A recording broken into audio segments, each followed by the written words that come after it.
Hey y'all, Pink Lady here. On this episode of Bet On Yourself, Sis, I speak with Beverly Akufo-Addo, and she is a joy activist, a social catalyst, and a free spirit. She guides women to lead a life of freedom without fear, shame, or guilt through coaching sessions, workshops, talks, and other events. In this episode, Bev and I talk about joy activism and what that actually means. We talk about entrepreneurship and freedom.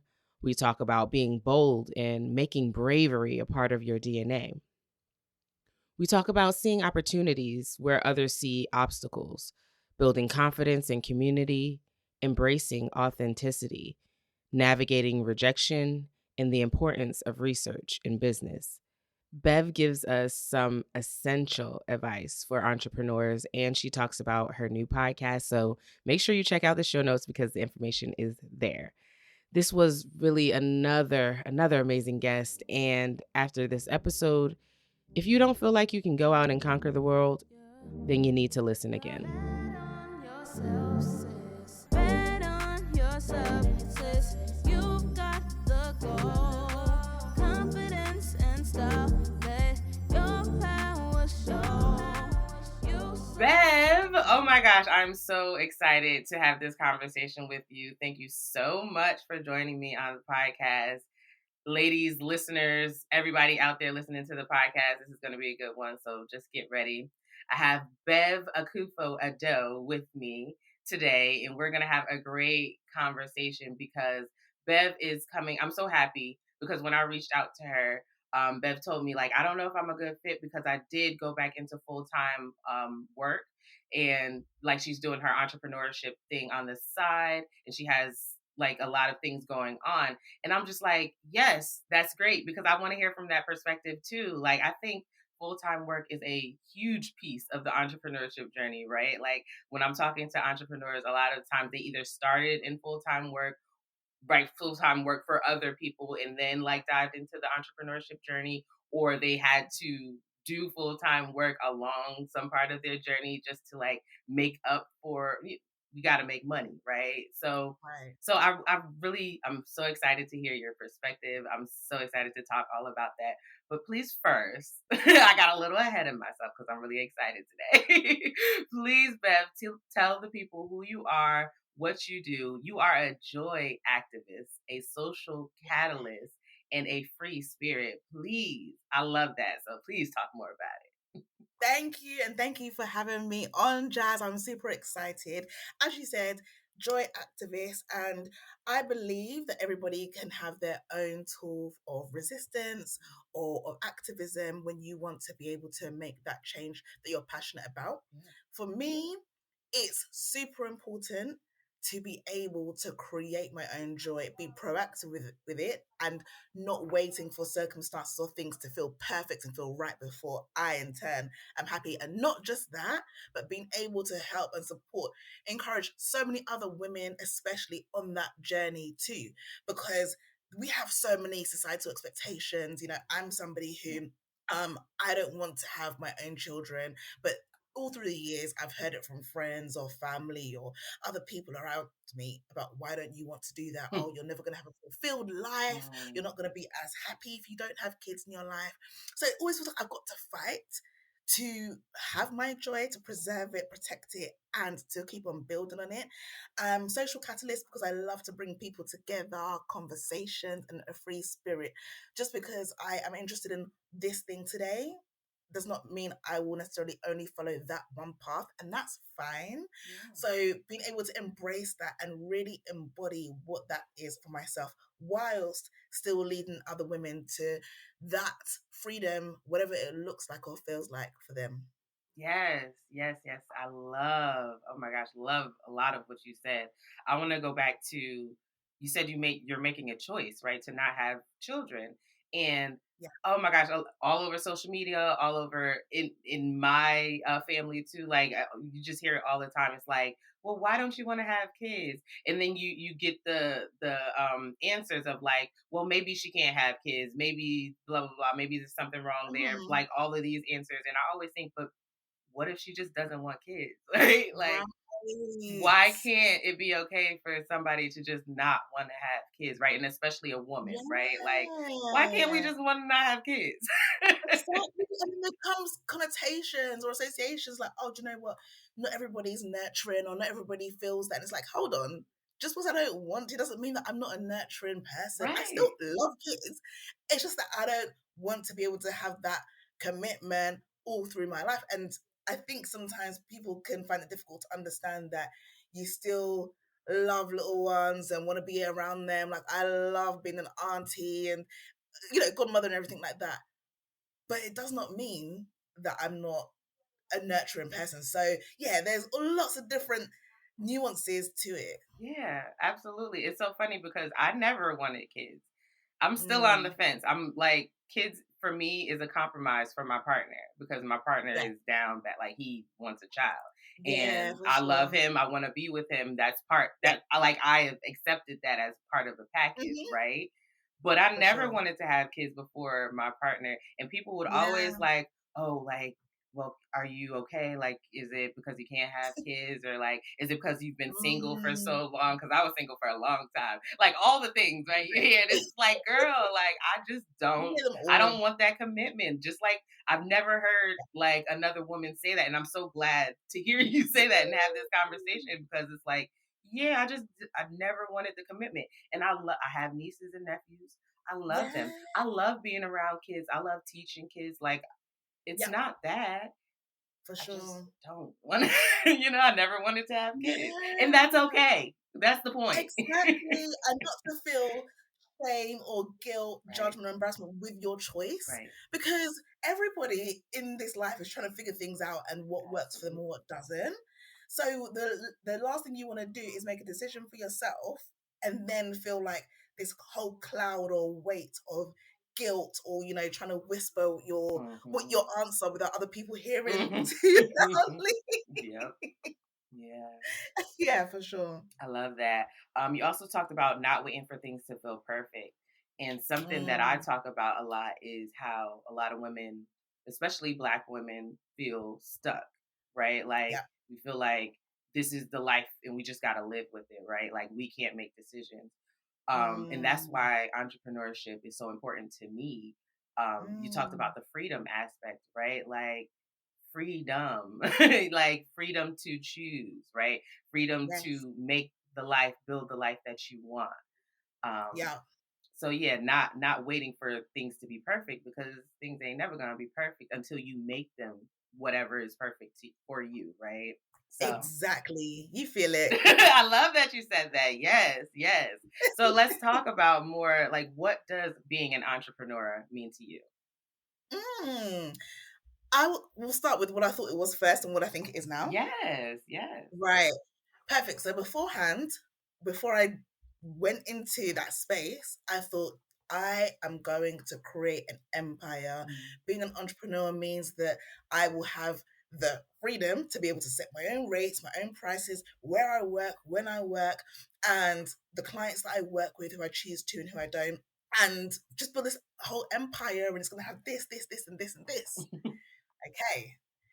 What I feel entrepreneurship is now is you have an idea or a concept, and being bold enough to be able to take that, whether it's a passion or perhaps you think actually it'll just do really well making money, and being able to make that a reality. So breathing that mm, life into it mm, in exchange for money or monetary kind of value, right? And seeing opportunities where other people may see obstacles, for example. mm. You have a different type of mindset, a different type of resilience.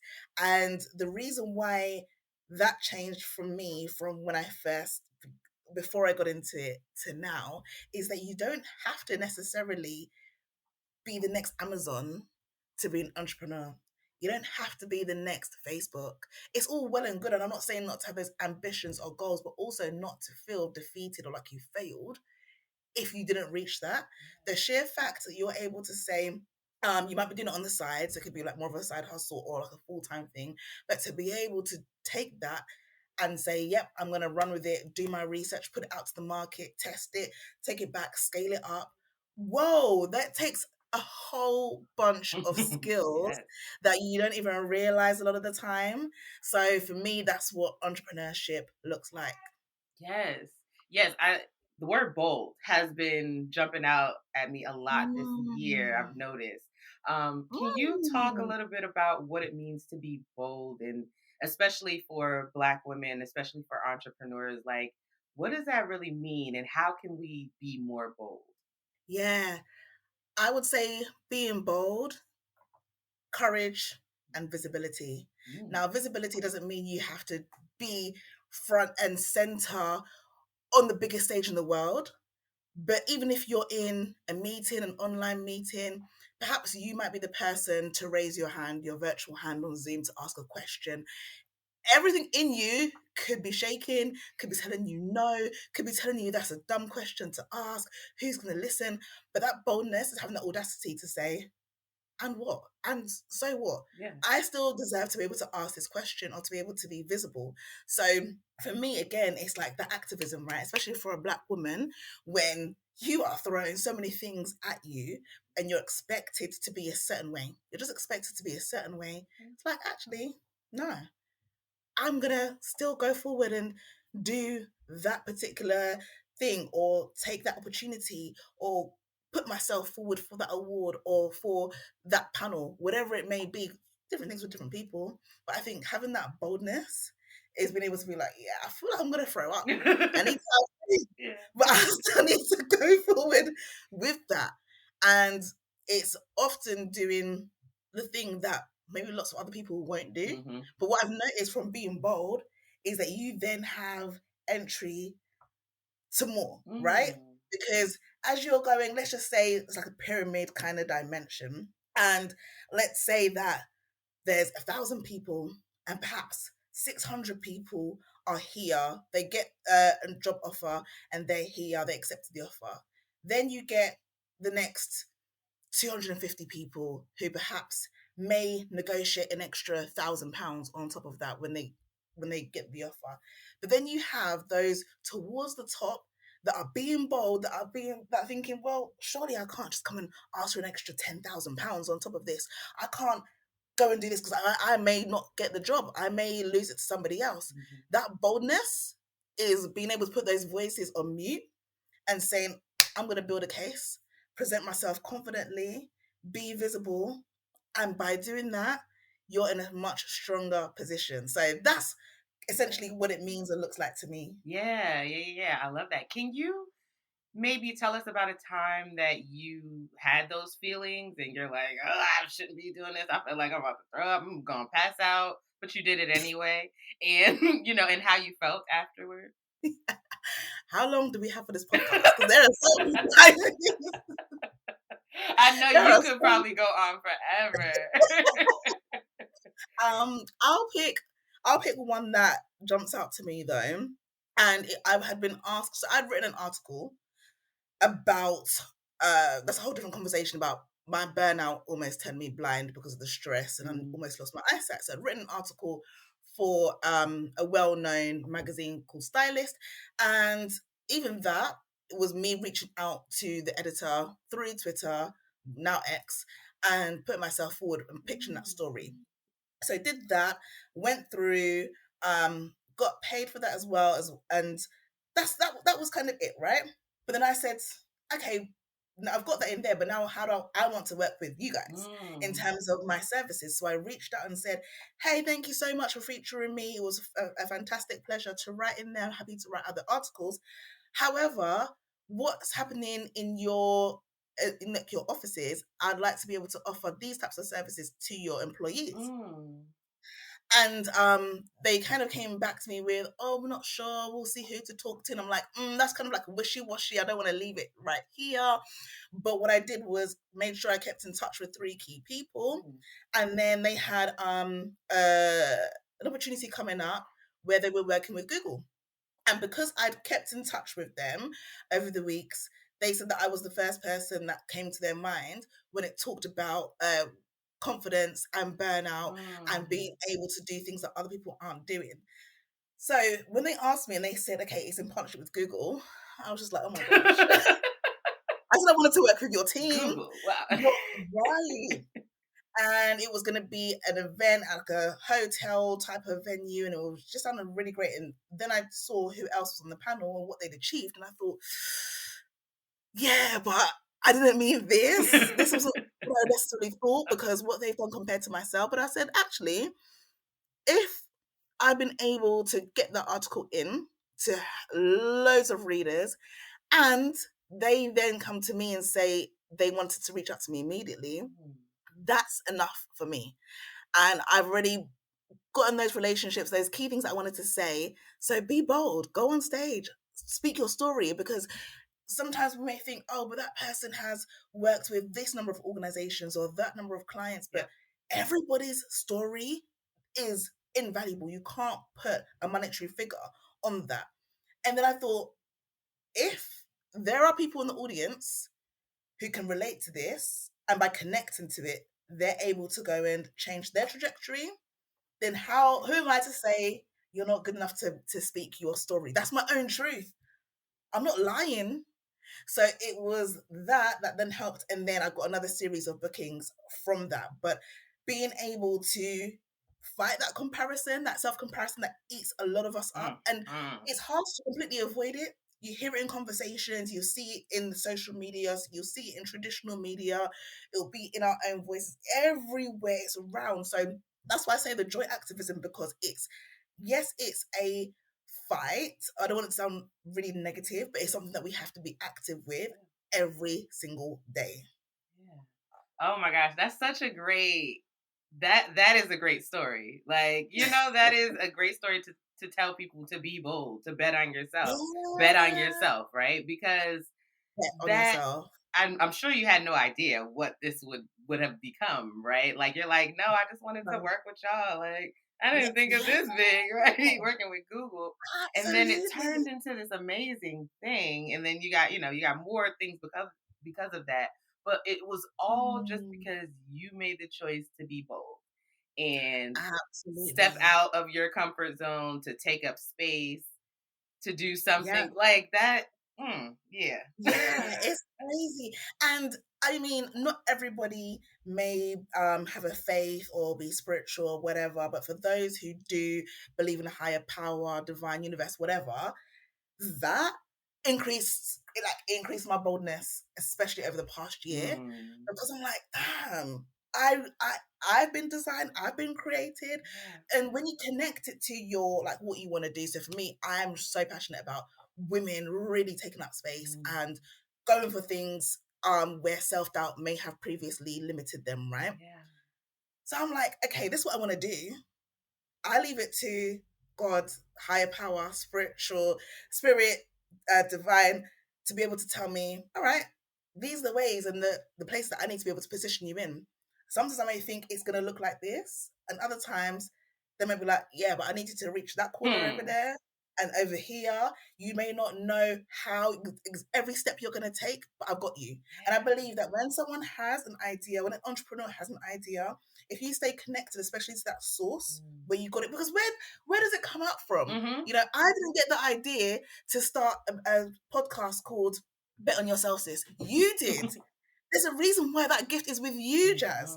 Same reason why there's a different gift with me. So I've got to execute it in a way that I'm like, yeah, I know that I've got my spiritual army with me, my angels, my ancestors, everything behind me, inside, around me. And then that just increases the boldness a lot more, because I'm like, yeah, it's not just me, one person. I've got a whole army. Yes, absolutely. Absolutely. I love that. Oh, it's inspiring, right? Because that's what I'll love to see it, because it makes me feel like, oh, she can do it. I can do it too. Like, once we see visibility, one of the podcasts that I produce, Them Boys Podcast, one of his taglines is visibility equals possibility, right? You see it. Oh my gosh, yes. Yeah, I love it. You see it and you know it's possible, and you're like, oh, I can do it too. And one thing I definitely want to go back to, you're like, they present you with this great opportunity, and the self-doubt creeps in, and you're like, in the self-comparison creeps in, right? And you're like, are y'all sure y'all picked the right person, right? Like all these people got these accolades and I'm the one that stand out, right? Like which one of these don't belong? It's me, right? That's what we think. So Yep. so can we talk more about like how do you build that confidence? How do you get past that self-doubt? How do you just make yourself keep going and get all of that out your head and just Yeah, yeah, for prosper? sure. For sure. Number one thing, look for and hold on to just one thing that you have that other people don't. Mm. And for me, I always used to hear back from clients like, oh, we love your vibe, your energy. And I thought, it's annoying because you're not saying that you love the things that I said, the stats and the figures I reeled off, the credibility. It's always about your vibe, your energy, the way you work the room. And it used to really grate on me because I thought, am I just not as good? Am I not coming across as an expert in my field? Mm. And then I realized, I spoke to somebody about it and she said, yeah, but your vibe is your visibility. That Mm. vibe of yours is opening up doors. So whereas there could be somebody else who has a backlog of knowledge, they're not going to be able to access the same places where you are because companies have issues trying to mobilize their staff members, engage their staff members, getting them to interact. But you can do it Mm. so naturally Yeah. and allow it to flow. So that's probably why they pick up on that because you're able to do that. And I thought, okay, let me see how I can then kind of capitalize on this and realize that where I've got this gift, that yeah, there are things I know, but how can other people see that you're able to work the room in the best way possible? Yeah. For somebody else, they may be really funny. Like I wish that I could be someone that brings a lot of humor into it, and like with the first moment that you open up, you're just naturally funny. If you've got that, don't feel down if someone says, "Oh, she's so funny, they're so funny." You may think, yeah, but I'm not a jester. But trust me, the number of people who are going through severe anxiety, mood related Mhm. issues, depression, they would do anything to be able to be in a space where they can just feel lighter from laughter. Yep. So working that and being able to say, okay, this is this is so personal to me, and that's how I can help things move forward. Now, I absolutely love it. I'm like, great. I'm glad that people can tell that I've got a great energy and vibe and whatever they want to call it. And that's what I'll also bring to the table in addition to the other things, you know? So find that one key thing. Everybody's got that one key thing. And I refuse to believe that anybody doesn't. But you've got that magic, that spark, right? Let's get the glitter and the sparkles all flying with whatever it is for you. And that has helped me in terms of my confidence and not comparing myself as Mhm. much anymore to when I first did. Absolutely, absolutely. It's just like showing up as your full self, right? Like Mm-hmm. that's it, right? That's the reason to do it. Show up as your full self, not hiding Yep. any parts of you, taking up that full space, as much space as you need to. Mm-hmm. And that is not easy, right? Then, Not easy, but it is simple. It really is like be yourself, right? Be more of yourself, as much as of yourself as you can be, right? As much as yourself as you feel comfortable with. mm-hmm. Because there's safety issues, right? We're not gonna act like it's just everybody's out here Mm, safe being who they are is not the truth, right? So as much as you can be and be safe, right? And take up space and all of that. But like being your authentic self. That's what I'm hearing. Like yeah, it's being who yeah, you are, who you were meant to be, right? That's the yeah. key. That is a key. Right? Exactly, Yeah. I exactly. love that. And I think it's about having fun exploring those things. Mm, You know, I can understand the stresses when it comes to entrepreneurship, especially if you're doing it full time or the majority of your income is coming from that hmm because you're thinking a lot about the finance part of it, but also knowing that you can have fun to explore your various areas and see it as an adventure, what works, what doesn't. Do as many things that come to you quickly. And I know people hear it, you know, to put things out so you can like fail fast or whatever, but do it quickly because the person who has an idea, maybe to put on an event or work with a certain organization, they may toy about it for like 8 to 10 months. Somebody else could be in that same position and say, you know what, I don't really know what I'm doing, but I'm going to send an email in tomorrow, next week. And they hear a no, they hear another no, they hear another no. But guess what? 3-4 months in, they get a major yes, where that person is still thinking about whether they should or not. So I've learned to just keep on going and get more familiar with rejection, because I don't think enough people, understandably, don't share about all the times they get the no's. Yep. You see the great wins, or somebody getting cast into a movie or whatever. How many auditions and self-tapes have they had to send Yep. out?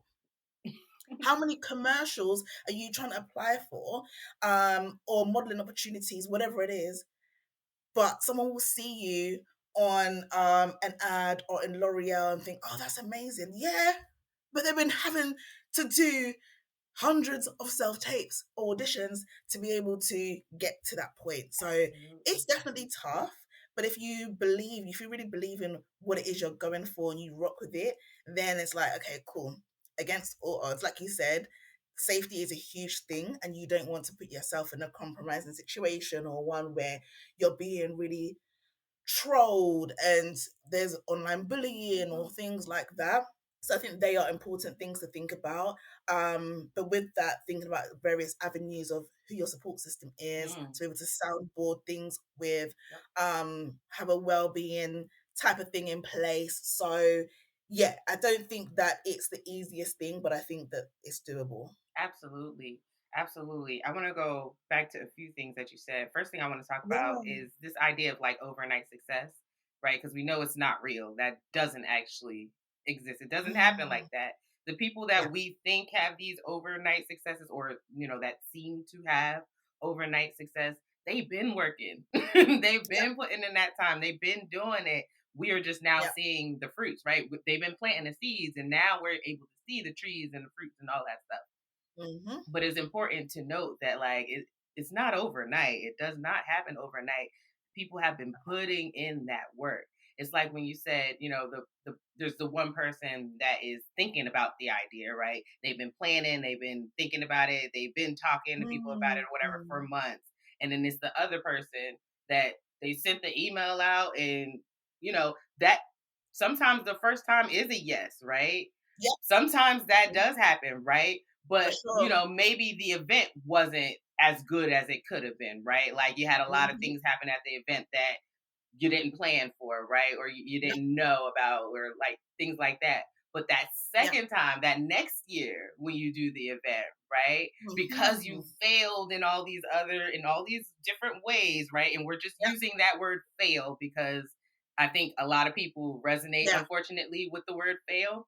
Mhm. But right, you fail in all these different ways and you learn in all these different ways. And then that next year, that event is amazing, right? Yep. Because you were bold enough, right, to Yep. just reach out there and get it from inception in your mind and, theory, all that, put it down and make it Mhm. real, right? So, Yes. absolutely, Make absolutely. it real.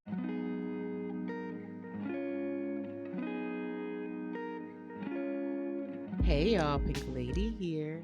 I'm the host of Bet On Yourself, Sis, and I am coming to you humbly to ask you to rate the podcast on Spotify and review it on Apple Podcasts or wherever you listen.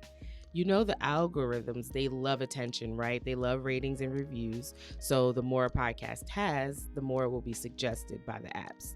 So help me and Bet On Yourself, Sis, reach more Black women entrepreneurs by rating and reviewing it today.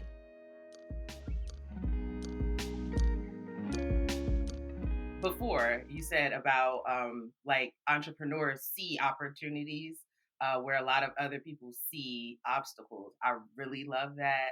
Can you talk more about that? Because it's just I like would love it's to. so true. It's so true. It's like people are, and I don't want to say lazy. I hate the word. I don't really like the word lazy. But that's what comes to mind when like people see something and it's like, oh, I'm not dealing with that. Like Mhm. there's no way to fix that. There's no way to make that better. I'ma just, do what I can. And it's like no shade to doing that because some people, if you don't have that entrepreneurship brain or you don't have that like go-getter brain, then you're not thinking like, oh no, that's a great opportunity. I can do something about that. I Mm. can make change in that area, right? So yeah, please talk more about that. Yeah, I'm gonna share an experience that's not actually Yeah. mine, but Okay. it inspired me like majorly and to this day. Yeah. So a friend of mine knows a guy and he's an entrepreneur as well. And he a few years ago set up a cleaning company, so like domestic cleaning and also offices. He started by himself and then he grew a small team, I think about 3 or 4. And I think one day he was leaving one of the offices, trying to get home. So he was driving, and there was a whole build up of traffic because sadly, I think there was like a stabbing or a type of incident that happened. So the police had cordoned off the roads, diversion, and things like that. It's an obstacle, right? It's a nuisance. It's annoying. Yep. It's sad that somebody had that injury. I'm not sure if I can't remember if it was fatal or not, but it's something that you don't want, especially after a long day at work. Jazz in his car, and he was looking around. And he thought, so what happens? Like when this kind of crime scene happens, what happens? How do they get it back to normal? Fast forward, fast forward some months. He's then been doing his research and has now turned his company into a company that offers cleaning services for forensic crime scenes Oh, because wow. he found out that he was like, is it the police? Like they've got a unit that they clean within. Yeah. He found out that they contract out companies and pay a lot of money to be able to clean up blood once all the fingerprints and Mm-hmm. those types of things are taken. So he's gone from cleaning a company cleaning people's homes, charging people like £20 per hour, I don't know, maybe it's like $25 an hour or something, to now getting big contracts, big figure contracts to come in. And it's not for everybody. 'Cause someone might think, oh, that is very gory and it's horrible and stuff like that. But he saw an opportunity and Wow. thought, what happens? So I think being able to identify opportunities, we walk around all the time, but sometimes we are not necessarily walking with our eyes super open Mm-hmm. and seeing like, just being curious. I Mm-hmm. think just being curious, that is a big key and a skill when it comes to entrepreneurship. So when they said that, I said, oh my gosh, now I walk around like, is there a problem here? Where's the opportunity? And it's fun. Sometimes Yeah. it's fun to be like, what could I do with this? Or where could we go?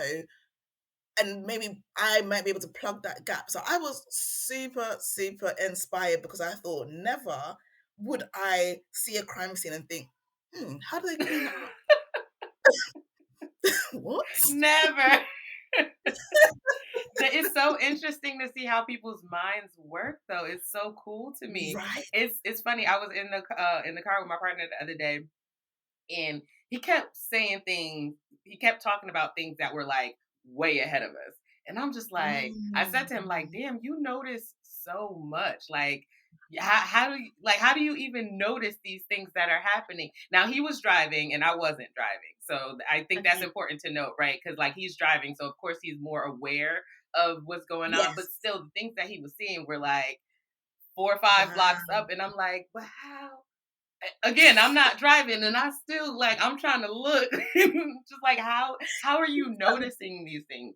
And it was just Mm. a light bulb moment for me too, like, okay, I could pay attention a little bit more because I think I was just like on my phone Mm. and just not like, Yeah, I get that. not being present, just like, being in my head. So it was a light bulb, like, okay, I could be more present, right? I could pay attention more. I can take in Mm. more things, right? Because clearly Mm. they're happening and I'm just not noticing them. So Yeah, yeah. it's so interesting. And like you said, you may even have, I watch cooking shows quite a bit and they have like the same kind of ingredients, but they'll come up with different meals. Yes. Like, why did you think to make that meal and not this meal? Yes. So that shows that all of us have different gifts, but also different skill sets. What you can do, Jazz, with all your audio, visual, technical knowledge and stuff, it's not going to come to my mind. Hmm. It's absolutely not. Hmm. So, and vice versa, different things. So I think it's embracing those and looking at the opportunities that also connect with your own passions, interests, and skills. Yes. Yes. Yes. I had a mindset shift moment recently. It was maybe last year or the year before, but still recently, about the phrase common sense, right? Yeah, I hate that phrase now. I used to use it all the yeah. time, and I used to be so uppity with it. Like, how do you not know this? This is common sense, right? Mhm. I've been there. But Mm-hmm. now it's just totally reframed of like, just because I know it doesn't make it common sense, right? Like, just because I think people should know it does not make it like, it doesn't mean people actually Absolutely. know it, right? So it's like looking at myself, right? And realizing, why do I know Mm, these things? It's because I grew up in a mm, Christian household, right? It's because I went to college. It's because I'm a black woman and I'm in those communities, right? It's because I'm in queer communities, right? It's like, why do I know these mm. things? These are the reasons, right? Everybody did not grow up the same way I grew up. Everybody does not have the same upbringing. Everybody does not have the same life. That has different perspectives, right? Like, that's okay. Right. That's how the world should be, right? That's Yeah. what we should be pushing towards, right? People to have their own perspectives, right? But Yeah. it was really like oh, yeah, common sense is really not a thing. Like, stop using Oh that. boy. I relate. I remember when I was in university and living with some friends, and a friend asked me like, how do you boil an egg? Because I would like boil eggs, and I thought, wait, how? And I laughed and said, how do you not know how to? We're like 21 now. Uh-huh. How do you not know how to boil an egg? And then she said to me, she's like, Bev, I asked you because I don't know, and I don't appreciate you laughing. And at that point, I thought, oh, I mean, so you're really for real? She said, yeah. My mom, she said my mom had an allergy to eggs, so we just never grew up eating eggs or making them. And I thought, okay. Whereas in my household, it was just the norm. And I think, you just get an egg and you put it in the pan of hot water for a certain amount of time. So I completely understand what you mean about the term common sense and being able to understand that everybody is different places. Someone might say to me, like, I am working on my spatial awareness and Mhm. being observant Okay. because I just need to see what's in front of me and I'm just oblivious sometimes to things happening. Mhm. And my sister would just say, how did you not see that? Or that person that walked past us. And I said, no, I just wasn't looking, right? Mhm. And she said, yeah, but it was just so obvious. And I'm like, but it wasn't obvious to me. So everybody's at different spaces, different Yeah. places, and being able to have more grace for that understanding. I'm with you. Yes. Yes. Absolutely. Absolutely. All right. Now let's take a step back and go. Mm, Let's go way back. Let's talk about yeah. your entrepreneurship journey. How did you Hmm. even get the idea to like, okay, I want to start a business. I want to do this. How did that start in, from there to where you are now? Sure. I've endeavored in multiple things in the past. So, one was starting an events organization. Then that didn't, it was just a lot of work. And I said, you know what, I'm not even really passionate or interested in this. I don't want to do it anymore. And then I thought, okay, what do I enjoy? And I really enjoyed dance. And I thought, how do I start a dance business? And that's when I had met Yes. you on Erin's coaching program, because I thought I don't necessarily know what I want it to look like, how I want it to go, but I know that I love dance. So did that and it was really helpful. But then I'm like, oh, actually, I'm now doing, so it was great, especially that kind of went into lockdown. So then I was doing a lot of online classes, able to reach a much wider audience. I had lots of people joining the classes, but then I'm like, I'm doing like 2, 3 classes a week. I'm having to do different create different choreos for different classes, and it's nonstop. I enjoyed dance for myself. What I realized, I enjoyed dance for myself, and I enjoyed more so freestyle, how my body likes to move, not necessarily being so structured with it. Mhm. And then I said, okay, I still want to be able to help women and young girls feel empowered and confident, but it doesn't have to be through dance. And that's when I then went into the coaching.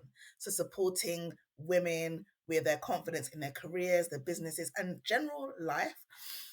Um, so once I started that, at first I would pitch myself to various organizations to be able to do like some free tasters and then get some clients under my books. Then I started putting a price to it and being able to get paid clients, which was great. I also started doing speaking engagements at events, and I would always get what I would do to make sure that I felt confident with what I was delivering. I would have pre and post surveys. So, how people felt before my talk or before my workshop or seminar, and how they felt after. For me, collating that data was able to reinforce what I was doing. Not just seeing thank you in the comments, that was great, but have I made you shift from feeling 40% confident asking for that pay rise to now 90% confident? Fantastic. And then that helps back my case when I'm then presenting the data to other organizations. I started to understand the language that these companies were speaking and what's important for them. They want to see numbers, they want to see testimonials, what you do and how you deliver it, right? How it's going to be able to benefit them. So the more that I started to do, the more I started to understand, and also those who had been within that sector for a while. I had a mentor as well that was super helpful with me getting into it. So I would say the reason why, okay, there were two different reasons. One was because I wanted to do something that I enjoyed more. I've had lots of different jobs beforehand. They weren't necessarily bad, but I wanted to feel like the days that I'm living, really enjoying them. I wanted to be more in charge. And then the second thing was I was in an organization working, and they had hired a consultant to come in and change the organization's values. So I then saw the invoice for what he charged for half a day. And afterwards I said to my manager, people do this. And what he did, I didn't think it was particularly like super enlightening, but he was still able to charge that. And I said to my manager, how does that work? How do I work here for 2 months and I still haven't made what he's made in half a day? And my manager turned to me, he said, Bev, if I knew, I'd be doing the same thing too. He said, I wouldn't be here. Right. Then I thought, but what does that person know? He doesn't have 2 heads or 3 heads. What does that person know? And how do I get to be able to know that as well? So I started researching various types of people that were in that field. And then through my workplace, we always have training and development budgets. So I then said, I want to be able to have it paid for me by my workplace to do coaching and mentoring, qualification, get my certificate. And it started rolling from there. So yes, it was a mixture of what I wanted to do, which was empowering more women and supporting them in their confidence, their bravery, and their visibility. But it's also because I saw the payments and the money that you can get from doing that. You don't always have to, and a lot of Black women will go through this or have been through this, always feeling like you always have to prove your worth. And by proving your worth is how hard you've worked, how many hours you've done, how much research, how much reading you've done. Otherwise, you might be a bit lazy, haven't done. How dare you work a 4-hour day and take time to yourself?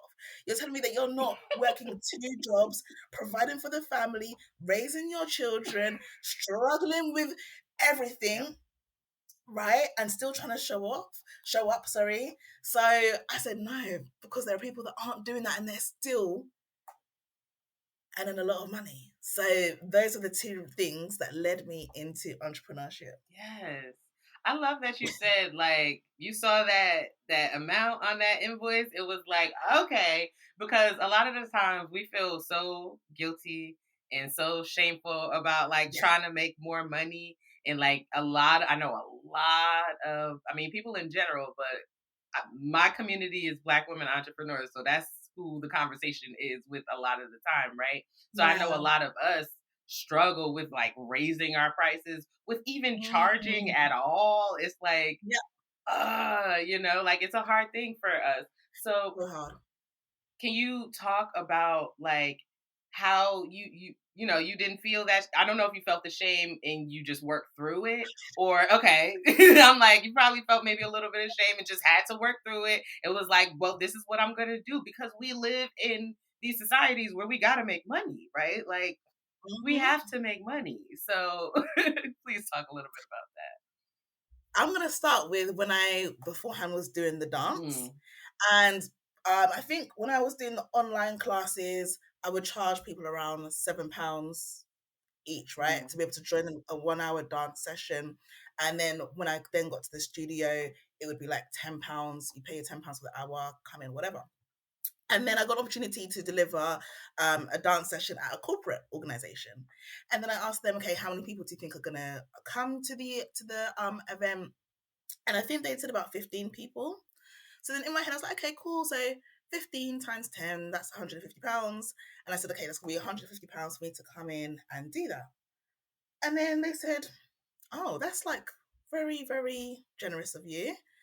And I said, oh, but I didn't understand what they meant. Okay. They just said generous. I thought that's a good thing, right? They like me. This is fantastic. It's £150 for their employees to be able to come. And then I said, yeah, and and I then, Jazz, off my own back said, yeah, and if there are any problems, we can always negotiate a discount so that you can have a lower price, whatever. And they said, no, we want to put your price up because it's not enough. They said the budget that we have, it's not enough for that. So I was like, oh, okay. And I think they ended up doing £350, which may be maybe close to $400. I'm not too sure on the conversion rate. So then I was just thinking, oh, I see. So when you're doing it for a corporate organization, you're not necessarily just multiplying the numbers that you charge people from the community and taking it to them. You're taking into account their accounts, what they make, the different things that you want to be able to pitch to them, and it's a different type of structure. It's a different type of ball game. But who tells you this? How do you know? Right. How do you know? And then going forward, it was sometimes, people say trial and error. I like to say trial and success because you do get that. So it was more so trial and success. I'd put figures out there, see what takes, what people kind of take a bit quickly. I'm like, so maybe I could have gone a little bit higher because there could have been room for them to negotiate if they wanted it a bit lower. But then having more transparent conversations with other people. And I remember being really excited because I think I had charged 2,000 for like a 1 hour keynote talk that I was doing. I was like, this is fantastic. I'm going to this company. I'm going to speak for an hour. They're going to pay me £2,000. Fantastic. And then I spoke to somebody else, and she was just like, yeah, she went to a company and did a keynote talk, and they paid her £8,000 for an hour. Okay. Now, different companies are going to have different budgets, but I'm like, they're really paying you 8,000. There are people that are charging 15,000. So then it's understanding why. What is it? Yes, sometimes it's about which companies have more influence, have more clients, have more money, but also it's about what you know, how you put yourself across with the confidence, and how you make yourself seem like irresistible that they have to work with you. Yeah. And I've been learning that, definitely putting things into practice to be able to move forward from it. But I will say that pricing is not easy. It's not easy.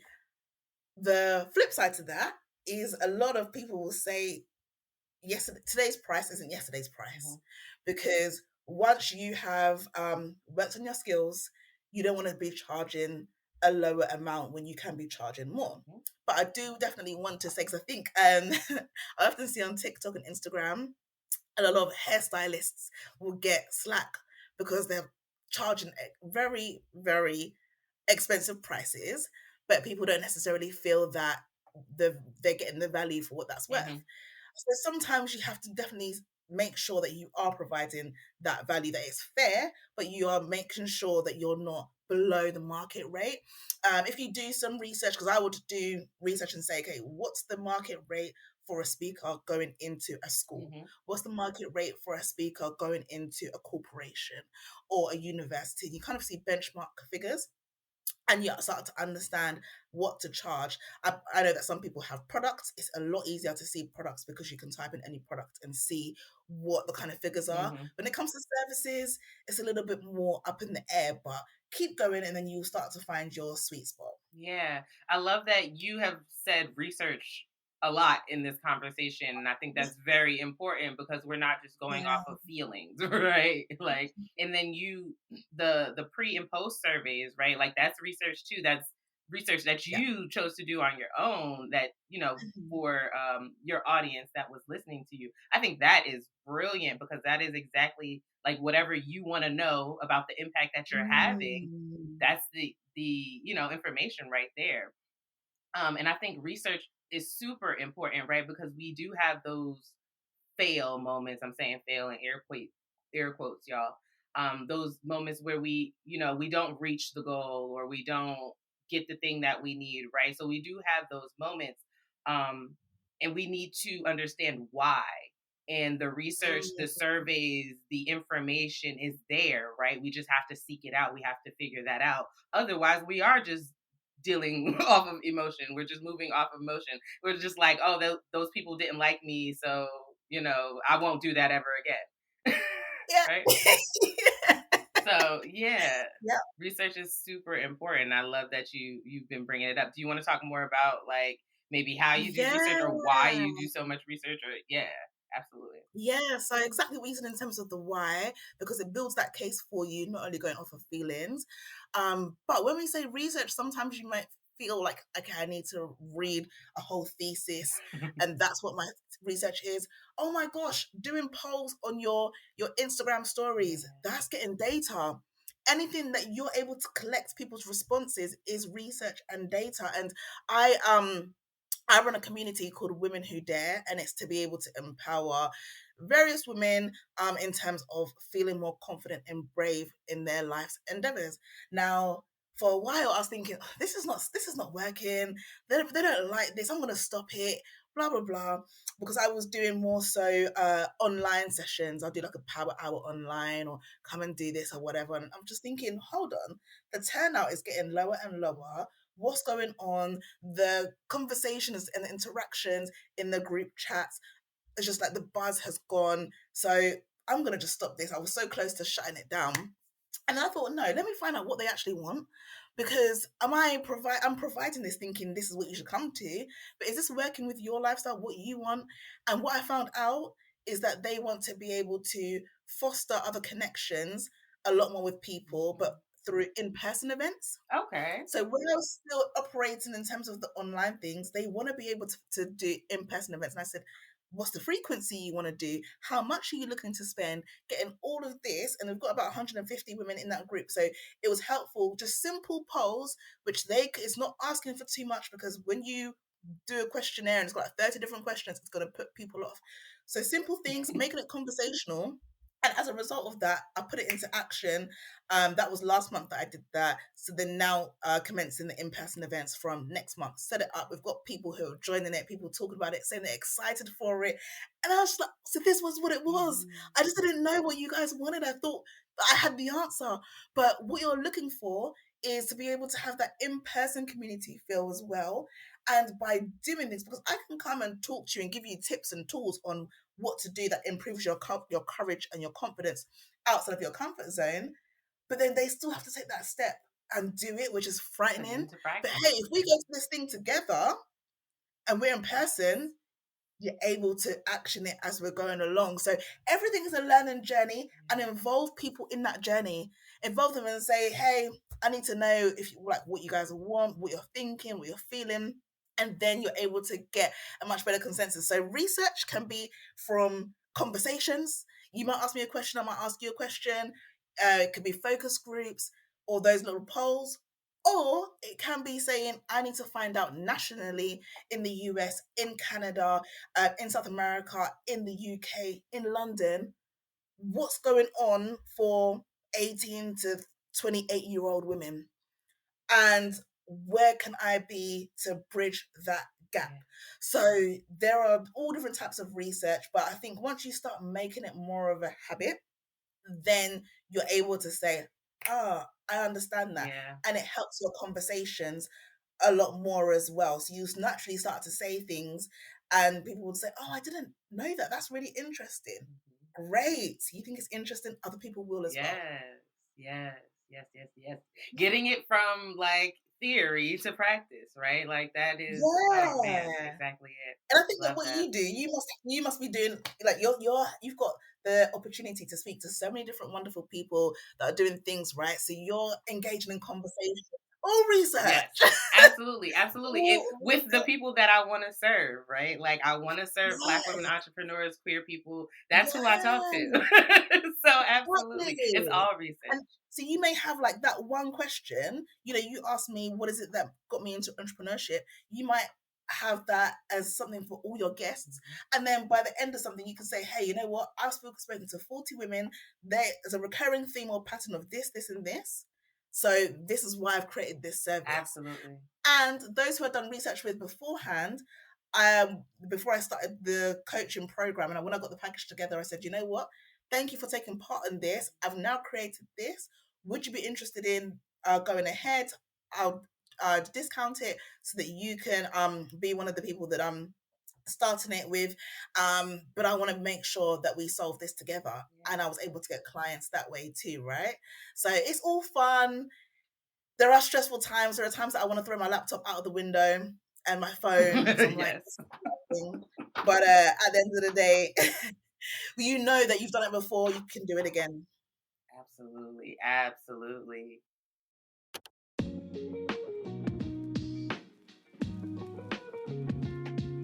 Hey y'all, Pink Lady here. I'm a podcast producer, director, coach, and host. And I want to tell you all about my production company, Pink Lady Productions. We collaborate with creatives like you who are driven to share your message by launching your podcast from A to Z and coaching you through the process. To learn more about our services, check out our website at pinkladyprod.com. That's PINKLADYPROD.com.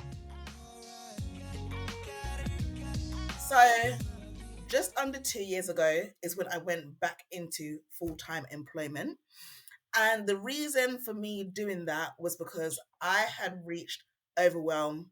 I felt like I was always chasing my tail, like, oh my goodness, but this company has said they're going to pay me. They haven't paid me yet. I'm still waiting months for the invoice to come through. Then I'm trying to get a deal with another company and do this. And I'm working by myself because I didn't have a team. Sometimes I would have a VA that I would contract out to do some work. But then I also, which was a personal thing, I also wasn't managing my money as well. Because I was like, oh my gosh, this is the most money I've made this month. Now I can book my holiday, my vacation to Jamaica. I can go here now. I can buy this. So it really gives you a reality check, because my spending prior to start a business is that I love to spend. I love to go to different places. I love to have fun. And that habit came through into my business, that as soon as I was getting money, I'd already planned all the things that I'm buying, all the places that I'm going. So it really highlighted a strong need to work on my own money management. And then it also highlighted in terms of what I now need to do so that I'm not feeling like I have to keep on chasing my tail. And I felt that I needed a breather. I said, you know what, let me go back into my full-time employment and then build on further skills. Let me build on further skills where I've got the knowledge and the assurance that every month I'm still getting my paycheck, my salary. But when I'm there, it's not that I'm there to stay forever. It's there because there are certain other things that I need to understand, sharpen up, and I'll still have my part of my business on the side in a way that I feel is manageable.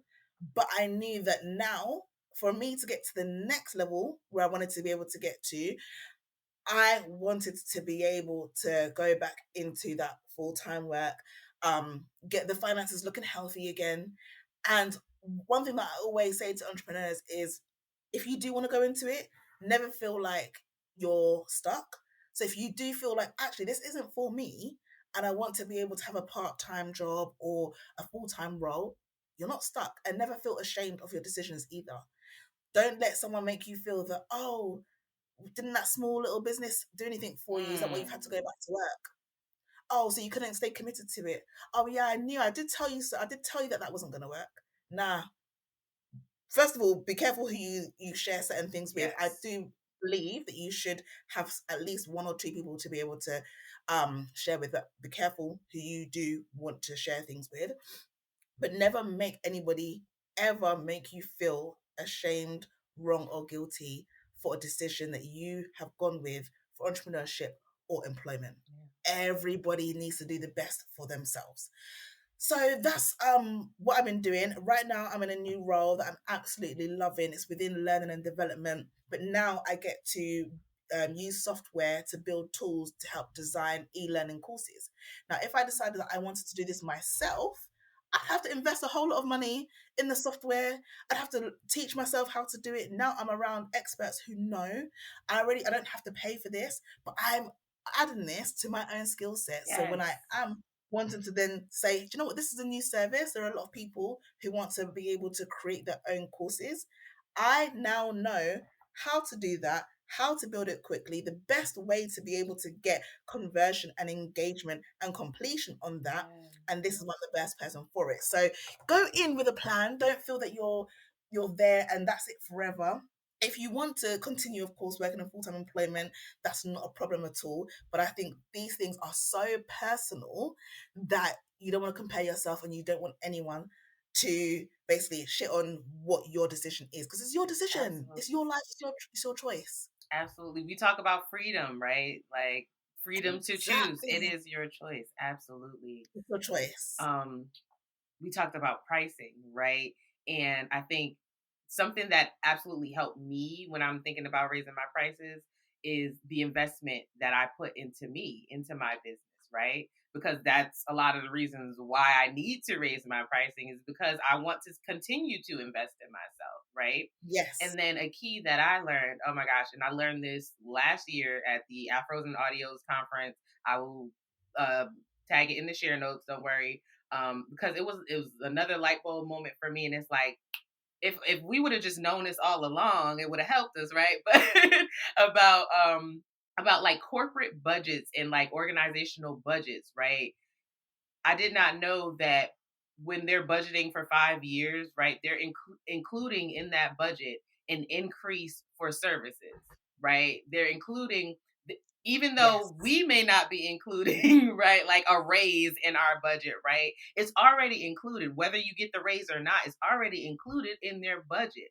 So a lot of the times when Yes. we don't ask for the money, they're not going to just give it to us, right? So advocating for ourselves Yes.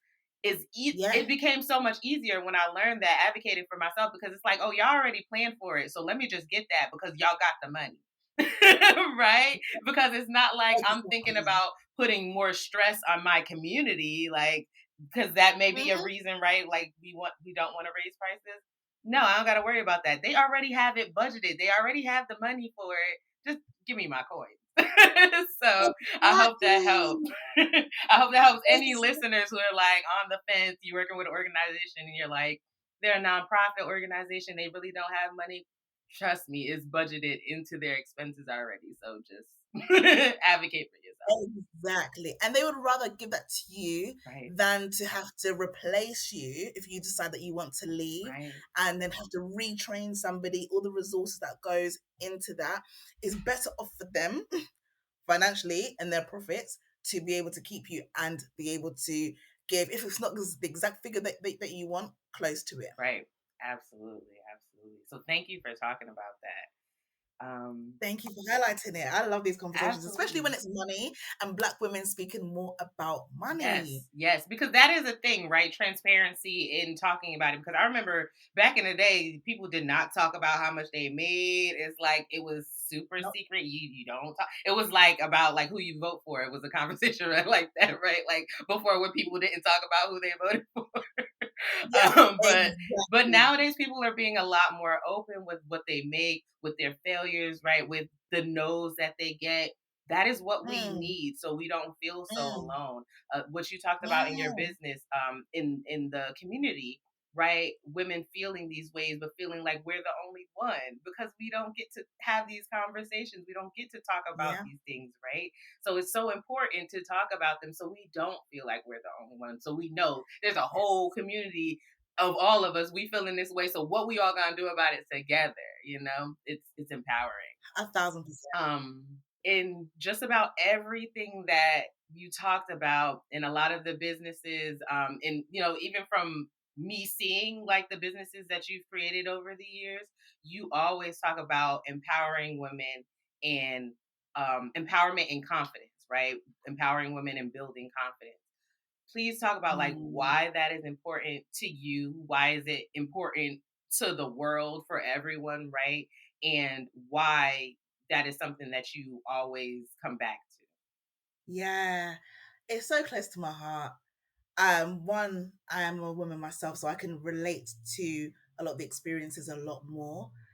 But just seeing how much BS that women often deal with. If you decide that you want to speak up, you're too much. If you decide to be quiet, you're not enough. If you decide that you want to be able to spend money, oh, you're capitalistic. If you decide that actually I'm going to live a more financially modest life, then it's like, well, why aren't you spending on this? Are you cheap? There is just no end to it, right? If you decide that you want to have a child and you've had one child, it's like, oh, why don't you have more children so they've got siblings? If you then decide to have 5 kids, it's like, wow, have you got enough money to support those 5 kids? If you don't have kids, what are you doing? So there's just no stopping. And I realized that, especially when it comes to, again, what you're wearing as well, if you decide to wear something that shows some of your stomach, oh my goodness, hell is gonna open up and you're gonna be burned, turn into flames. But then if you decide that, like, you see a lot of hijabi women, Muslim women, and they're all covered. Oh my goodness, all the men are oppressing you, and you don't have your own freedom or whatever. There's literally no way to win until you decide to make that decision for yourself, that whatever society or culture or family or friends put on me is their own problem. That's a you problem. You decided that that was your opinion of me because you're projecting, or that's what generationally you've been told is right or is wrong. We are here for, no one knows the period of time that they're here for. But what I want to make sure is that every woman knows that when they are here, they are able to be able to live life on their own terms as they want to.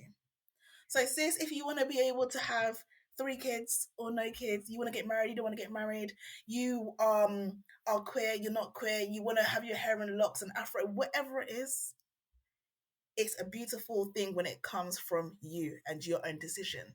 So that's why, for me, I just think it's insane how much stick we get. And I'm not going to say it's only from men, because there are sometimes when women will judge women, unfortunately, and I felt that myself. And it's just like, oh, why are you doing that? Oh, what man's going to marry you if you show that part of your body or whatever? Where's your ring? Focus on okay. And are you even happy in that marriage in the first place? So there are so many different things. And people say, like, you're pointing the finger at someone else, but you're not looking at the thumb that's pointing back to yourself, right? So when you are doing all of these things or hearing it, I just wanted to make a space where we can just really mute out as much as possible those sounds and those noises, and talk about you. So even in my spaces, the community of Women Who Dare, we don't necessarily talk too much about, what you do for work or your business or whatever. It may be like, hey, if you were able to uh, buy any country or island right now, what would it be? Why? How does that represent you? Because I want to get to know you. I want to get to know your personality, not the person who is the manager at this company, or the person who is that person's mother, or the person who is that person's wife. Like, what makes you come alive? What's that light within you? What do you find interesting? Why do you find that interesting? That passion, that hobby. And that's what gets me excited. And then to see other women get excited because they're like, oh, I can actually just talk about me. And honestly, a lot of the times, so many women are like, I don't know actually, like what I really enjoy, or if I didn't have to work anymore, like what I would want to do. Because how often do you get to think about your character and your own things aside from job, business, parenting, responsibility? Responsibility is like, if responsibility was a person, it would be a woman. Facts. That's all we have Absolutely. constantly. So true. So yeah, that's definitely what drives me, and just seeing their eyes light up, the excitement, the fun, no matter what stage of life you are in, being able to make each day count. Oh, I love that. Yeah, and Thank I you. can tell, right? Like you said in the Right. beginning, people like are attracted to like your vibe and your personality. Yeah. And I know that is so true because I've worked with you. I've bought some of your services. Again, we met in a Mm. coaching program, and you like Yeah. you just have your personality. It just you shine, you radiate. Like it's love, it's Thank light, you. and I feel that. And of course, that's one of the reasons I wanted to work with you. That's one of the reasons I wanted to speak to you about all of this on the podcast. So I could absolutely agree with that, and I understand that in the beginning it's like, all right, I got more than just my personality, right? But it's just everybody doesn't have that, right? Everybody doesn't have that attractive personality to where people want to come to you and speak to you and involve you in things, right? Like, so I think I just enjoy speaking to you. I enjoy working with you. Thank I'm like already you. thinking about how we can collaborate on some things in the future. Because For sure. it's easy. You make it easy to talk to you, and that everybody doesn't do that. And I feel the same for you as well in terms of that ease, and which of course is needed because you're always speaking with people when it Yep. comes to podcasting, right? But it's very genuine. It's not forced. It flows, and it's refreshing. You know, when you there can be people that you talk to for 15 minutes and you think, oh, I need to lie down. I feel so Yes. drained. I feel Mm. empty. And there are people that you speak to for like 3 hours and you're like, I can keep on going. Yes. And that is how I feel when it's with you. Thank you. Thank you so much. So you mentioned your community for women. It's called Women Who Dare. Love that. Please talk more Thank about it. you. Talk about why you created it and what you do. Thank you. The Absolutely. reason why I created Women Who Dare is because I was having conversation upon conversation with a lot of my female friends or colleagues, especially those from Black backgrounds. And I thought, oh my gosh, there are so many of us who are struggling with the same thing, but feel like it's just themselves and they don't know how to change this. So, why not create that community rather than those just one-to-one things? I won't have the answer for everything and I'm fine with that, but somebody in this community is going to be able to help you or support you, bridge that gap, and to be able to root for you when you say, oh my gosh, I'm about to go and have that conversation with my boss, or oh my gosh, I've just finished having that conversation, and we can celebrate you because we can't take away the fact that a lot of us aren't celebrating our wins. Mm. We may feel that we need to dim our light, we're boasting. Is that even really a big thing to shout about? Yes. So that community is that space for each and every person individually and collectively. But for those who want to be able to come out their comfort zone, perhaps they really want to go to a networking event, but they're just like, oh, but I really struggle with public speaking. Whatever it is, in that space, we're going to be able to help one another grow. We're going to be able to have fun with it because I love a good time. I love a good time. I love enjoyment, and I think it should be involved in as many things as we do Yes. because it makes it more of an experience rather than, oh my goodness, I'm about to get out of my comfort zone and this is going to feel super formal. It's going to feel horrible. It's going to feel like I never want to do it again. No, you might have those feelings, but let's make it fun. Yeah. Let's make it in a way where you want to do it and you want to tell us about what you're doing. And that's exactly what we have been um, creating through Women Who Dare, because I want everybody to experience feeling free, Mm. whatever that looks like for themselves. I want you to be able to feel free, and I don't want you to wait until you have a vacation coming up and that's when you're living your best life. Yes. How can we bring this into our daily routines? You know, yesterday I was washing my hair. And I generally enjoy washing my hair, right? But I said, no, but I want to make this more of an experience. I had like my red colored lighting, my R&B playing from my speaker, my Yes. candles lit, and just making it more of an experience, which I don't think that we get to do when we're just caught up in the same mundane thing. So that's what we'll do with Women Who Dare.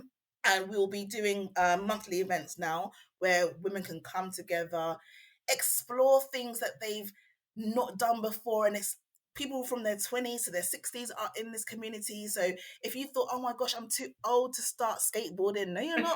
Yes.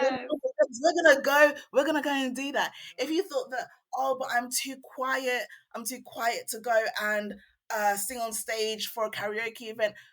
I don't care. And when you start to make bravery part of your DNA, it's going to flow through to all aspects of your life. So I say to them, don't view it as, oh, you're just going to come and try skateboarding for the first time. No, because that same routine that you did, or that same pattern that it took to get there, is what you would then utilize to start your business.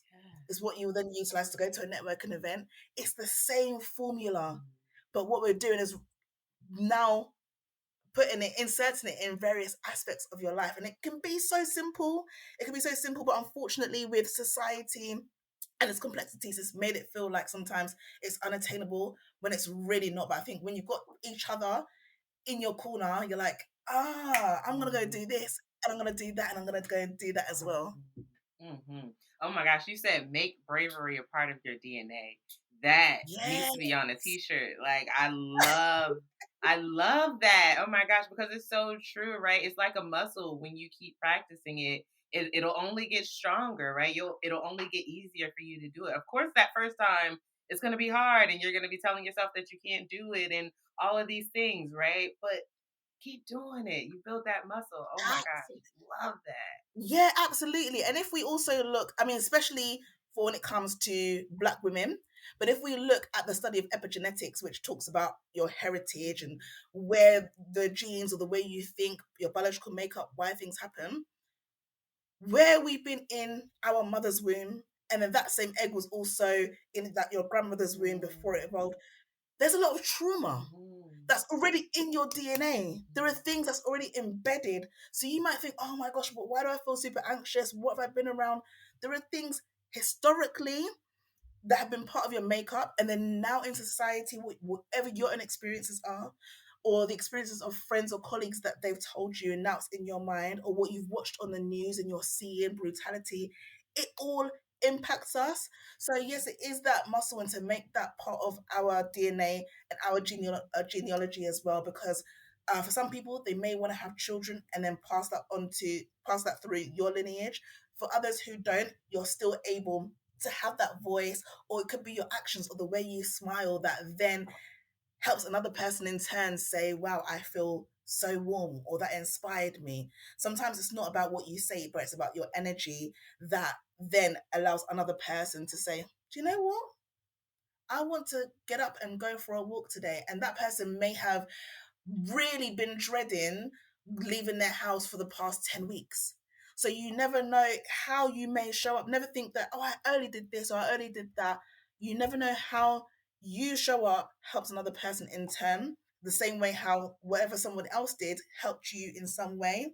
And we hear each one teach one a lot. But yeah, I just think the more that you make that your bravery part of your DNA, it's going to continue growing, strengthening, and who knows where you will go. And you don't have to have all the answers. You don't have to have all the answers.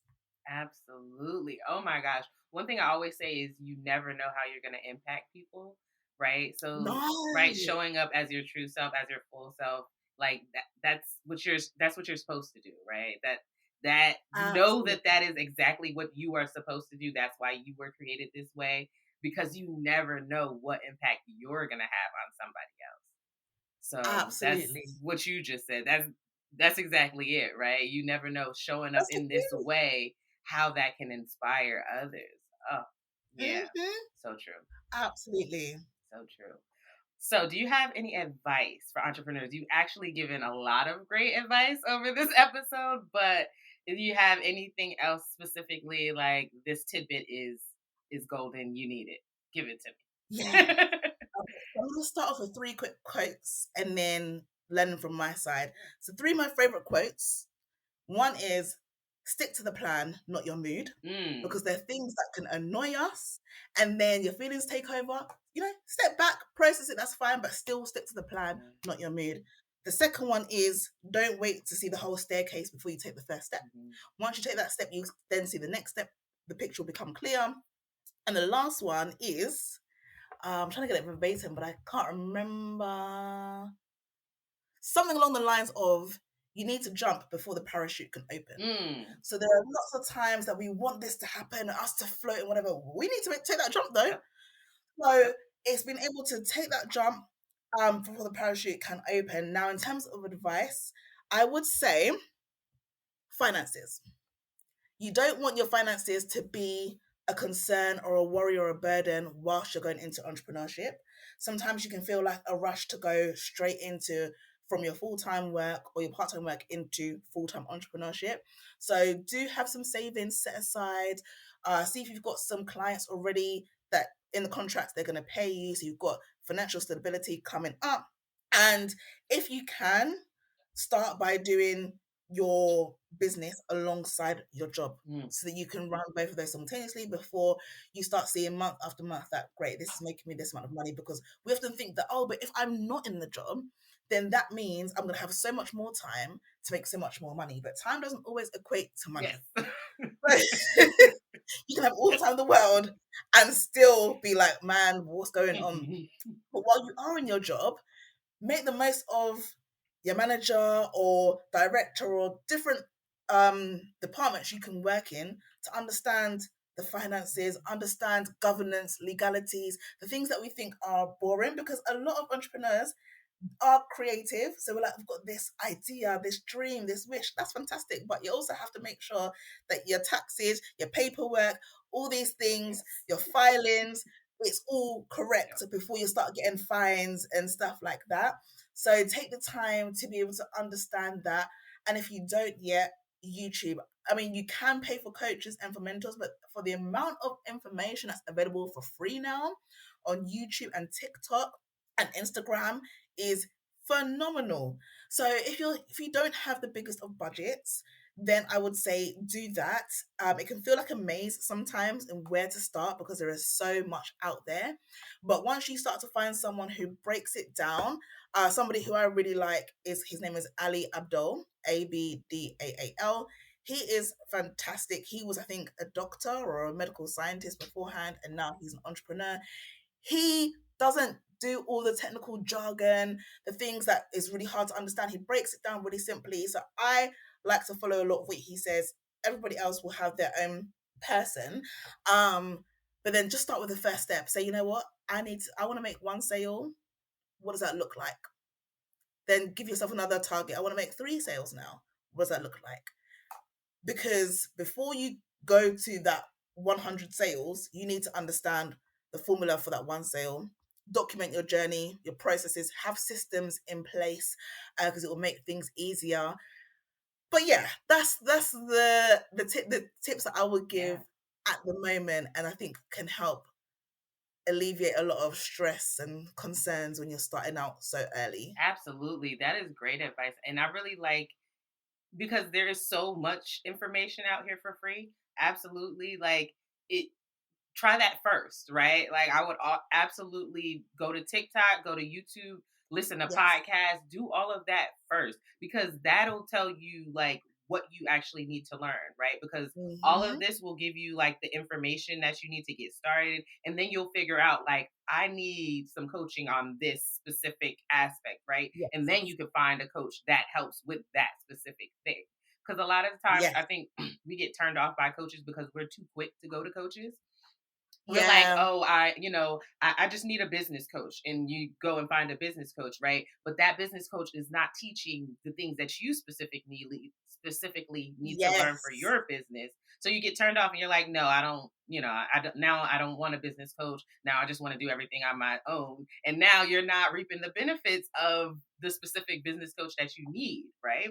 So I would Yeah, absolutely, I think that's great exactly. advice. Look at those free things first. Go there, learn as much as you can, and then figure out what exactly you need. Like, what is stopping you from making that money, right? What is stopping you from getting to that next step? Whatever that is, that's what you need to be coached on. Then go find a coach on Yeah. And if we really be real with ourselves, sometimes the only thing that's stopping us is not taking enough action. that. Because actions Girl. will always get you further than how many books you read. Oh, it's great that you've signed up to 10 programs, you've bought 15 books, you've spoken to this many people. How many actions have you taken then? How many calls or offices have you been to, or people that you've pitched yourself to? Once you do that, you'll find that a lot of the time, those people who are making a lot of money, yes, some have a previous investments put into their business, but a lot of the time they're making calls, They're emails, reaching and out. I've They're seen talking that. to people. Yep. So The more times that I would reach out, I see the results. And when I stop and I'm like, oh, I'm tired, or I don't want to, that's when I see the difference. So, yeah, once you've got your data, it's fine to read up on how to do certain things, but do the actions as you're going along. yes, Do the actions as you absolutely. go along. Get out of the planning stage and do it. Planning Because we love to stay in that planning stage. She's like, oh, I'm gonna do this and I'm gonna do this, I'm gonna build this, and I'm gonna plan, and never do the thing. So get out of that planning stage and do the stage. thing. Yeah, 1,000%, because you can read all the cookbooks and all the recipe books. If you never actually cook, you're gonna stay hungry. What? You're gonna stay hungry. So Absolutely. you have to see the directions, the instructions, as well as getting your hands in the mixing bowl, getting dirty. Sometimes it's gonna be like, oh, I don't want to do this. It's a bit boring, Yeah. but it comes with it. It comes with it. Absolutely. Absolutely.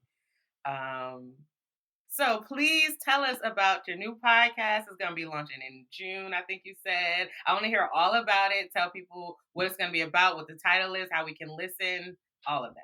Yeah. So you coincidentally alluded to the title when you said something earlier, Oh, because it's called You're Not Alone, Sis. And you talked about love people not feeling alone when it comes to that, right? So it's You're that. Not Alone, Sis. And it does what it says on the tin. So it's about having guests on. Some are solo episodes, but the main part is having guests on from different women who either want to be able to do something that they have felt afraid about. Like, I have a guest who will be coming on, and she had, I think, 8 years ago, written a song. She's got a beautiful voice. She'd written a song 8 years ago, always wanted to release it. She's too scared. She's felt that she's not good enough. There's going to be judgment. And I said to her, I would love her to come on, Yeah. because you may give us the first verse. You might sing the first verse on the podcast or whatever, but then to be able to take the action to release it. And then there'll also be women I have on the podcast who have gone through a kind of experience or situation, or done something to overcome something that they were afraid of or anxious about, and what that was like. So it's having two parts of the journey: those who have, because there'll be people that will get inspiration from that, and those who haven't yet, but on the podcast or afterwards will do. So I'm really excited. I'm really excited because there's so many different things that I know people will bring to it, and I'm excited to launch that in June, when it comes out. So yeah, it's gonna be called You're Not Alone, Sis. I love that title. And I love the premise of it, because I like to see progress. That's something that really helps me when I can, especially Yes. for myself, right? When I can, I, something I do often is look at old journals and just let me see like what I was going through a year ago, and like what I was thinking, where my mindset was, and seeing the progress that Mm, I've made since then. So I think that's yeah. great. On your show, you'll have both sides. You'll have the people who are timid about doing it. Not I haven't done it yet. I'm like working myself up to get the courage to do it, Mhm. right? And then you'll have the other side of it too. It's like, yeah, I did that and this is what happened because of it, right? Like, oh, I think that's amazing. I'm sure your show is going to Yeah. be amazing, and I cannot wait to listen. Is there anything else that you wanted to speak about? Any other topics that we need to dive into? The last thing is just emphasizing like how individual things are, especially when you have a lot of different coaches that say you have to, this is the thing that you have to do to be able to make money. Ooh, So I'd yes. love to be able to delve into that. Yes, please talk more about that, because that is such a thing, right? Like, we have to know what works best for us, right? What works best for our life, for the community we want to serve, for the services we want to offer. And sometimes that is hard when you have this person who has done like the things that you want to do, telling you that this is what you need to do, but it just doesn't feel right. It's like, I don't have the reason, or I don't know the reason why I'm telling you no, or I'm telling you that I don't feel like that's a good idea for me, but it just doesn't feel right. So yeah, please talk Mhm. more about Yeah, absolutely. I love the fact that now making money is a lot more that. accessible, that you are able to tap into so many different markets and they are attainable. What I find difficult is sometimes it can feel like pressure from people who are selling certain courses or services, and they're saying that this is basically like the holy grail, and this is how you are going to be able to have that generational wealth, that financial Hmm. freedom. get all the rest. This is the way to go forward. This has got the blueprint. Now, it's not necessarily that they are lying, but are they taking into consideration your strengths, the things that make you light up? Yes, we know that there are fantastic realtors, but is property the thing that makes you get excited about? If you are someone that's kind of like, I find that I'm more passion led, heart led, soul centered. So if you are someone that's like that as well, is that going to be the case for you? Or, for example, drop shipping, that's something that I had kind of tested the waters with, but it gives me no excitement. So somebody else can make a lot of great money from like Amazon FBA or drop shipping or those types of things, but someone else won't. And also looking at the time that you've got to dedicate to it, the capacity, the resources, really making things personalized to you. And for me, one thing that I've been working on is my like balancing out my hormones, because for years, ever since puberty, I've had hormonal imbalances, irregular periods. So I can be on my period for like 6-7 months at a time, every single day without a break. And then I may not have a period for like 10 months. So there are going to be times I'm more fatigued. What does it look like in terms of me working on building a business and my lifestyle compared to somebody else? So I think just really making sure that you're able to take some time back to reflect and see what you think would genuinely work for you. I think anything can work, but it's got to be the person.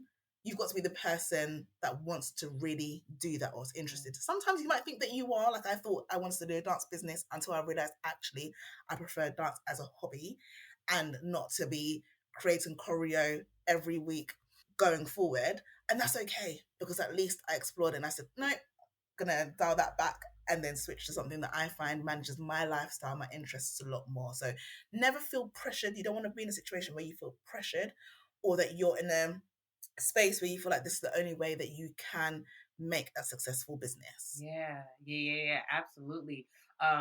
Being building boundaries and being able to say no to opportunities that are not for you, Boundaries. right? Girl, because boundaries are something I had to learn. And this is the thing, right? Because how do you learn these things until you do them? A lot of the things you don't, there's no reason to know them or learn them until you're in the situation, right? Mm, Building boundaries, I had to learn that the hard way. I had to have some clients call me at 8 p.m. expecting me to answer and getting upset because I wasn't answering, calling me on my personal phone, texting me and stuff like that. I had to build mm, boundaries. But again, I had to absolutely. learn that, right? Like I had to learn that, because some people are okay with clients calling them at 10 o'clock at night. They'll hop on Yeah. a call and they'll be okay. They're totally fine with that, right? Not me. I had to learn that no, I don't want Exactly. people calling me at night because I'm spending time with my partner. I'm spending time with my family. I'm not spending time with nobody. I'm alone, but I just don't want to do work anymore. I shut myself off for the day, right? That's okay. Yes. Yes. That is totally okay. But Yes. learning that's how you Yeah. learn. Unfortunately, sometimes some things that's how you learn. You gotta learn by having the hard way, I guess, right? Experiences. Yeah. Um having people do those Mm, things is what makes you create the boundaries sometimes. exactly. Yeah, exactly that. And I'd say also practicing the boundaries with ourselves. So if Yeah. we've Ooh. told ourselves that, do you know what? I'm gonna stop scrolling on TikTok at this time. But if you notice that you keep on sliding the doors away from your own boundaries, Yep.